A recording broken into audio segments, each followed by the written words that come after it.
Assalamualaikum warahmatullahi wabarakatuh. Alhamdulillahillazi anzala sakinata fi qulubil mu'minin liyazdadu imanan ma'a imanihim. Asyhadu an la ilaha illallah wahdahu la syarikalah rabbul alamin. Wa asyhadu anna Muhammadan abduhu wa rasuluh asrafal anbiya'i wal mursalin Sayyidina Muhammadin wa ala alihi wa sahbihi ajmain. Subhanaka la ilma lana illa ma 'allamtana innaka antal alimul hakim. Subhanaka Allahumma rabbana wa bihamdika asyhadu an la ilaha illa anta astaghfiruka wa atubu ilaik. Astaghfirullahaladzim. Astaghfirullahaladzim. Astaghfirullahaladzim. Allazi la ilaha illa huwal hayyul qayyum wa atubu ilaih. Min jami'il ma'asi wa dhunub. La haula wa la quwata illa billahil aliyil azim. Hampir semua orang mampu berbicara kebaikan. Tapi faktanya tidak semua orang mampu melakukan kebaikan yang dibicarakannya. Forum kajian semacam ini bukanlah forum di mana kita sedang melakukan kebaikan. Forum ini hanyalah membicarakan kebaikan. Jadi jangan kemudian merasa puas karena kita sudah berada di forum yang semacam ini seakan-akan kita sudah baik. Karena kita belum melakukan kebaikan yang kita bicarakan. Baru membicarakan kebaikan. Dan semua orang punya kemampuan membicarakan kebaikan. Tapi faktanya sedikit sekali orang-orang yang siap untuk melakukan kebaikan yang dibicarakannya. Itu sebabnya 1 ons itu tentu saja jauh lebih kecil dibandingkan 1 ton. Tetapi kalau 1 ons itu tindakan,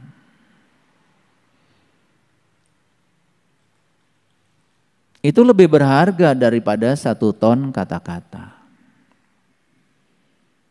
Karena akhirnya yang dibutuhkan dalam hidup itu adalah do, just do. Yang dibutuhkan itu adalah tindakan, eksekusi. Karena kalau tidak ada tindakan, apapun yang dibicarakan itu semua hanya buih di lautan. Itu sebabnya belajar itu harus mulai menggeser diri. Dari kebiasaan membicarakan kebaikan kepada kebiasaan melakukan kebaikan. Karena kalau belajar tidak mentransisikan diri ke sana, proses belajar kita itu menjadi tidak ada hasilnya. Sudah saatnya kita mempraktekkan semuanya dalam kehidupan nyata. Jadi sungguh sangat aneh.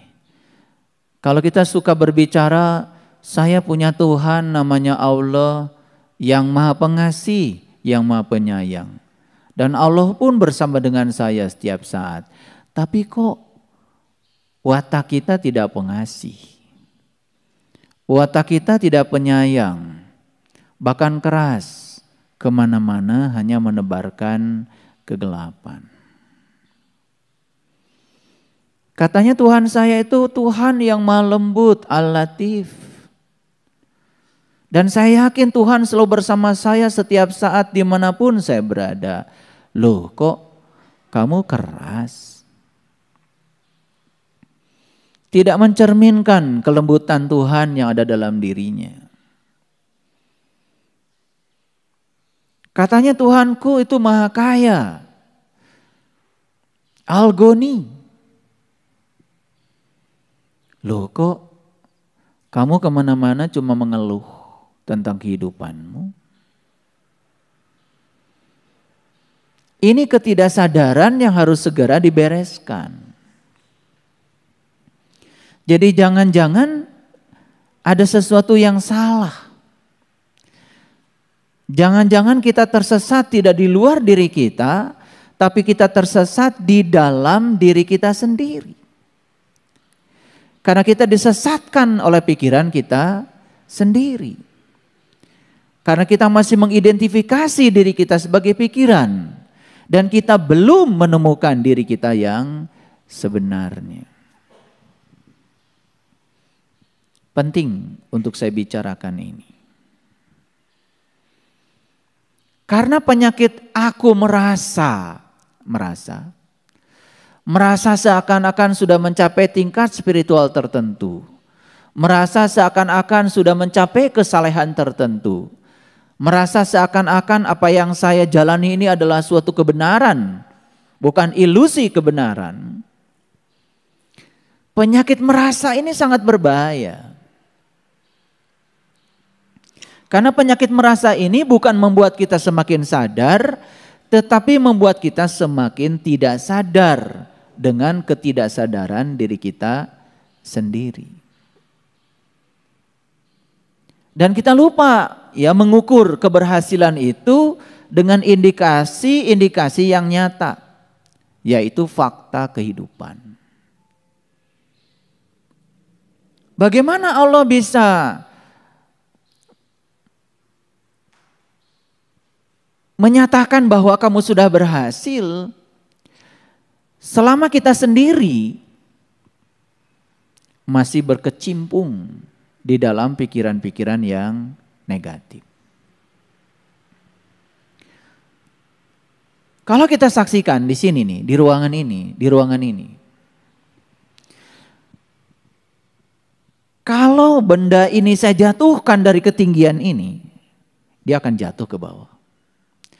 Ada satu kekuatan yang menarik benda ini ke bawah, yang bernama gravitasi bumi. Apakah kelihatan gravitasi itu?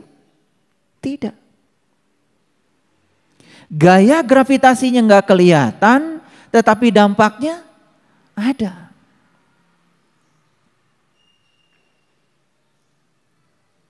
Jadi jangan menganggap semua ruang kosong ini adalah kosong.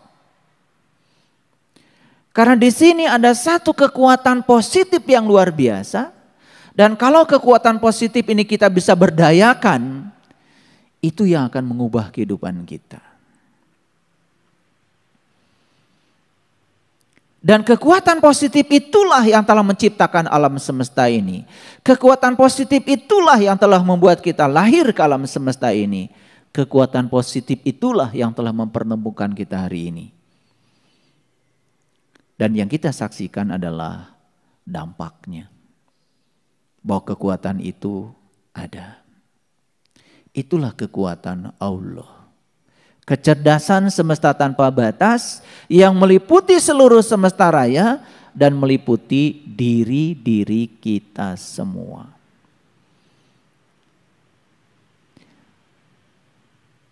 Dan kekuatan itu sangat menakjubkan kalau kita sudah bisa menggunakannya.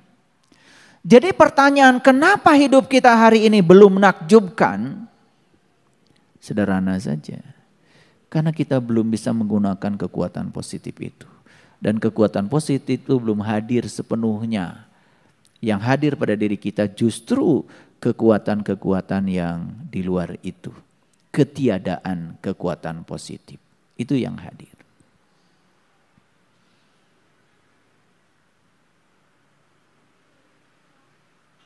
Jadi aneh sekali. Pergi ke toko sepatu, lihat sepatu mahal, tidak ada sedikit pun dalam diri satu optimisme, satu keyakinan bahwa saya akan menggunakan sepatu mahal itu. Yang terjadi apa? Yang terjadi adalah mencari-cari alasan untuk tidak membeli sepatu itu. Pertama yang dikatakan, mahal. Yang kedua, uang dari mana? Yang ketiga, kayaknya saya nggak layak pakai sepatu itu. Jadi sampai akhirnya kita tidak bisa memantaskan diri. Tidak bisa memantaskan diri bahwa saya sebetulnya keren kalau pakai sepatu itu. Apa yang sedang digunakan pada diri kita? Kekuatan positif atau ketiadaan kekuatan positif? Bukankah kita sedang menggunakan ketiadaan kekuatan positif? Dan itu terjadi dalam seluruh sektor kehidupan. Ketika orang lain bisa sekolah tinggi, gak mungkin saya bisa sekolah seperti itu. Saya tidak berbakat, saya tidak pintar. Jadi seakan-akan Tuhan itu menciptakan seseorang pintar dan menciptakan orang lain yang tidak pintar. Seakan-akan Tuhan itu sudah menciptakan manusia seperti itu. Dan itu mengkungkung pikiran kita sendiri. Lalu berikutnya kita mengatakan diri kita tidak layak. Hilang rasa percaya diri. Terus diakumulasi itu semua. Ingin hidup berbeda, ingin mengubah keadaan, tetapi pikiran tidak mau berubah. Itu yang terjadi pada kebanyakan orang.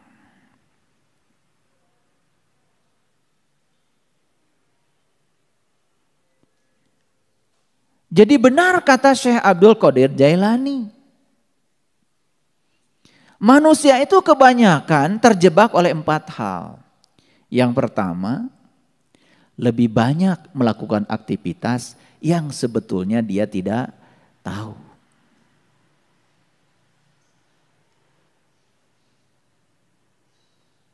Baik aktivitas keagamaan maupun di luar itu. Aneh. Ada orang yang bekerja di tempat pekerjaan yang sebetulnya dia itu tidak mengerti pekerjaan yang dia kerjakan. Bahkan dia tidak senang dengan pekerjaan itu. Bagaimana bisa berkembang? Karena saat dia diberi tugas itu pasti akan merasa beban.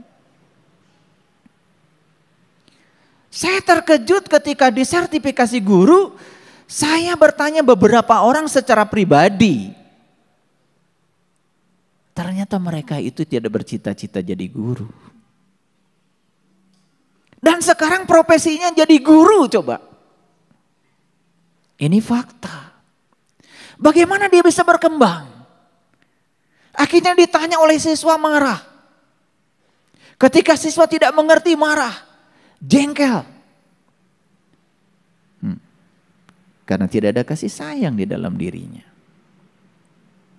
Jadi jangan-jangan kita semua ini setiap hari terlalu banyak melakukan aktivitas yang kita sendiri nggak tahu. Sama saja. Pernah ada seseorang menampilkan kemahirannya membaca Al-Quran di depan saya.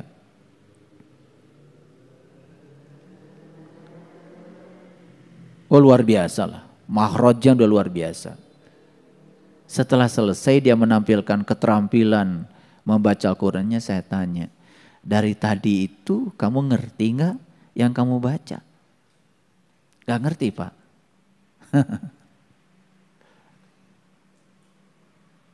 Banyak gak ya kayak gitu? Banyak. Lebih parah lagi kata Syekh Abdul Qadir Jailani, mereka ini tahu tetapi tidak mengamalkan yang dia tahu.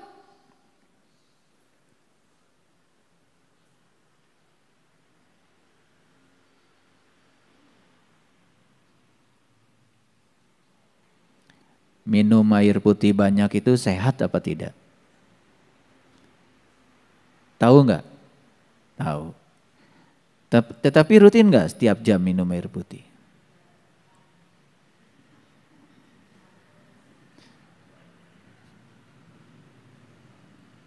Makan daging kebanyakan itu lemak yang jenuh. Hasilnya pasti kolesterol meningkat. Tahu nggak? Tahu. Berhenti nggak makan daging? Oh.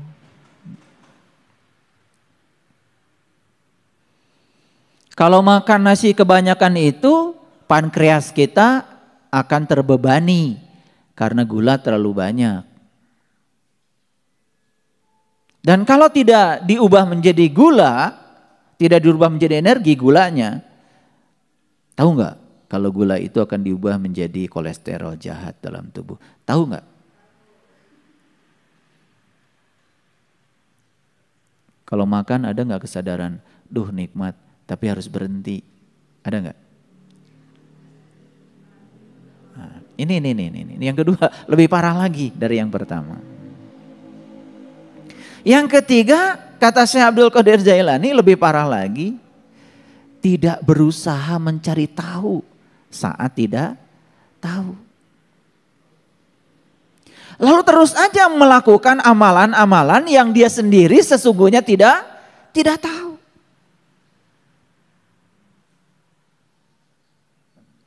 Dan yang lebih bahaya lagi, menghalang-halangi orang lain untuk tahu.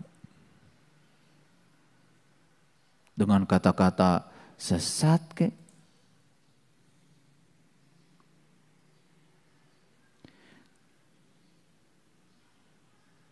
Kamu jangan coba-coba ingin melihat Tuhan. Nabi Musa aja minta melihat Tuhan, gunung hancur. Dan Musanya juga pingsan. Jika nonyaho. Padahal dia belum pernah mengalami pengalamannya Musa. Gunung mana yang hancur? Seperti apa pingsannya Musa? Apakah Musa jadi atau tidak ketemu Tuhan? Ternyata di Quran dikatakan jadi. Falamma tajalla rabbuhu lil jabal. Bahkan Tuhan menampakkan diri kepada Musa. Jadi kan? Jadi gunung mana yang hancur? Serem jadinya. Lebih bahaya lagi orang-orang yang tertutup pikiran dan kolbunya ini memberikan ceramah di mana-mana dan mulutnya terbuka. Dia tidak tahu tetapi tidak berusaha untuk tahu. Bahkan setiap saat dia mengamalkan sesuatu yang dia tidak tahu. Dalam segala sektor kehidupan ini sangat berbahaya.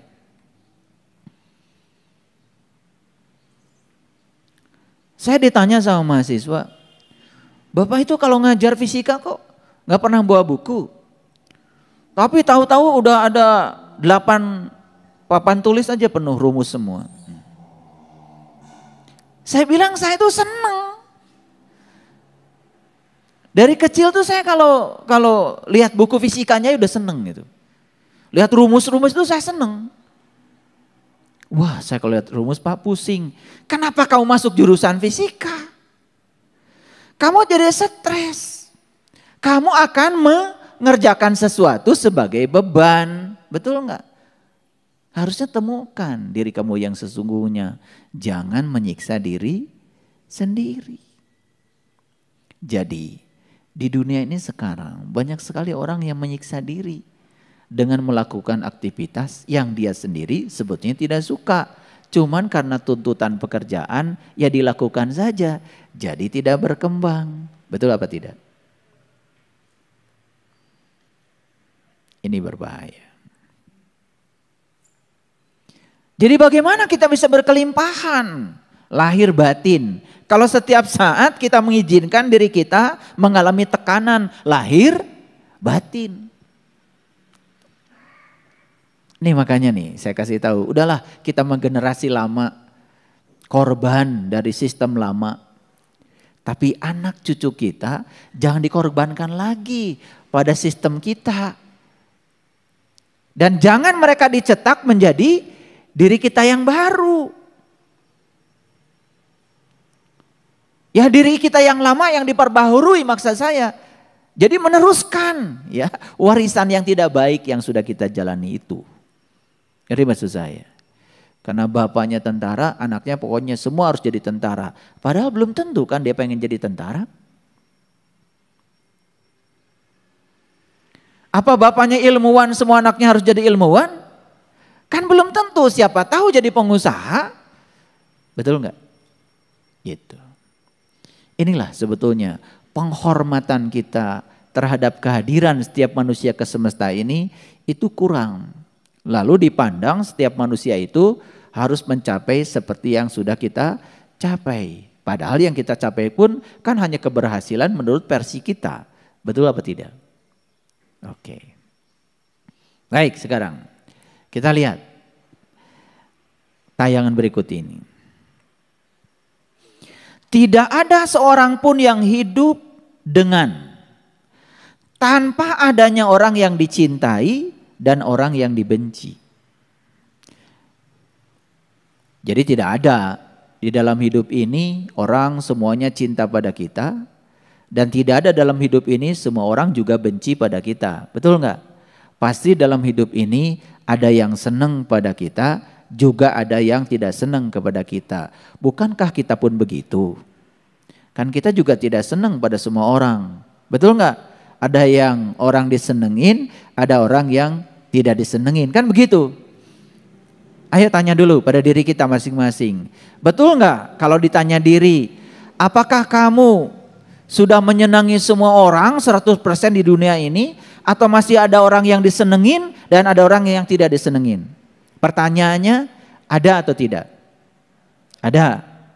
Aneh kan kalau kita saja masih seperti itu, kita berharap, kita ingin semua orang di dunia ini senang sama kita.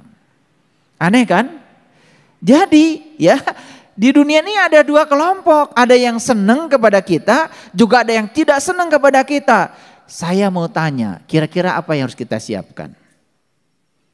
Membuat semua orang senang sama kita, atau mengubah kita supaya bisa menerima semua orang yang senang atau yang tidak senang? Mana yang mau dilakukan? Yang pertama atau yang kedua?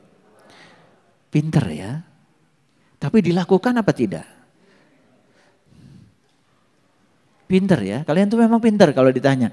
Itu namanya berbicara kebaikan. Tetapi belum melakukan kebaikan. Jadi kita ini menjadi terampil berbicara kebaikan, tetapi menjadi sangat tidak terampil melakukan kebaikan, saking terlalu banyak bicara kebaikan. Kebanyakan baca artikel. Dan artikelnya itu bukan diamalkan, di-sharing lagi pada orang lain. Coba, aneh jadinya. Oke? Pertanyaan saya lagi. Sadar nggak sebetulnya tidak mungkin semua orang senang pada kita? Sadar? Sadar nggak? Tidak mungkin semua orang juga benci sama kita. Sadar? Jadi yang benci dengan senang itu ada atau tidak ada? Siap menerimanya.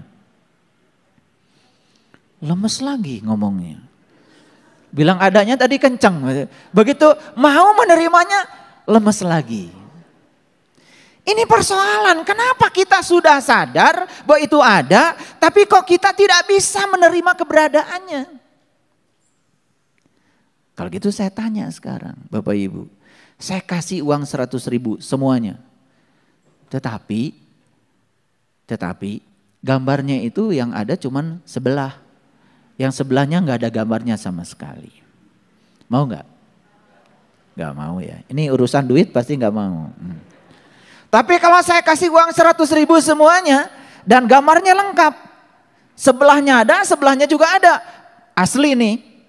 Nerima nggak? Nah, ini soal duit nerima ya.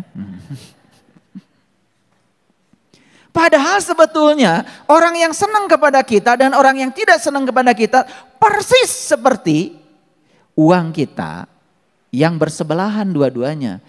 Itu membangun kesempurnaan dan disebut uang dan baru ada harganya. Kalau ada kiri dan kanan, ada atas dan bawah, ada dua sisi yang bersebelahan. Bukankah begitu? Jadi hidup kita pun akan berharga dan bernilai kalau kita sudah bisa menerima dua-duanya apa adanya. Ini kita sedang praktek kebaikan atau sedang bicara kebaikan? Masih bicara. Jadi lagi-lagi setelah ini tugas Bapak Ibu adalah membawa ini ke dalam dunia nyata. Ayo deh.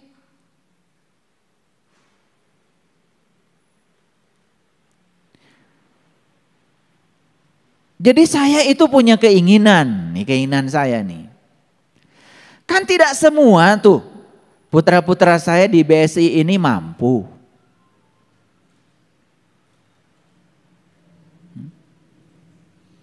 Ada yang tidak mampu, bahkan sudah darurat perlu dibantu. Lalu saya membuat sesuatu, katakanlah baitul mal pada tingkat awal. Supaya yang ada itu bisa membantu yang tidak ada. Bagus enggak kira-kira itu? Mendukung apa tidak? Nah, saya juga harus terima kenyataannya tidak semua putra saya mendukung.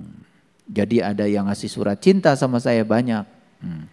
Luar biasa itu. Tapi isi surat cintanya itu dia sedang disesatkan oleh pikirannya sendiri. Salah satunya adalah bagaimana mungkin katanya jamaah ini dibebani terus. Siapa yang membebani? Kan saya itu tidak memaksa. Yang mau titip boleh, yang gak titip juga gak apa-apa. Kalau ada yang titip, ya justru saya akan bantu kepada mereka yang tidak mampu. Mereka jadi kebagian. Jadi jangan kalau orang sakit itu cuman sekedar semoga di WA. Kan bagus kalau kita kirim buah. Bagus kalau kita kirim kue. Bagus kan kalau kita kirim sesuatu yang nyata. Ini udah kebiasaan doa. Karena kita basa-basi, kan yang penting doa. Enggak, yang penting tolong. Mau doa terus, mau basa-basi terus di WA. Ini sebetulnya masalahnya gara-gara ada WA group, lalu yang sakit pun cukup didoakan di WA group. Gak cukup. Dan saya ingin meningkatkan ya, supaya kita tidak berbicara kebaikan. Ayo kita melakukan kebaikan. Tapi saya nerima kok, nerima seutuhnya. Yang ngasih surat cinta murid saya, yang enggak pun murid saya. Jadi saya terima dua-duanya. Jadi saya tidak menolak itu semua. Baik-baik saja. Dan itu membuat saya kan jadi waspada. Ya toh? Itulah kesempurnaan. Jadi kesempurnaan hidup terletak pada kemampuan menerima.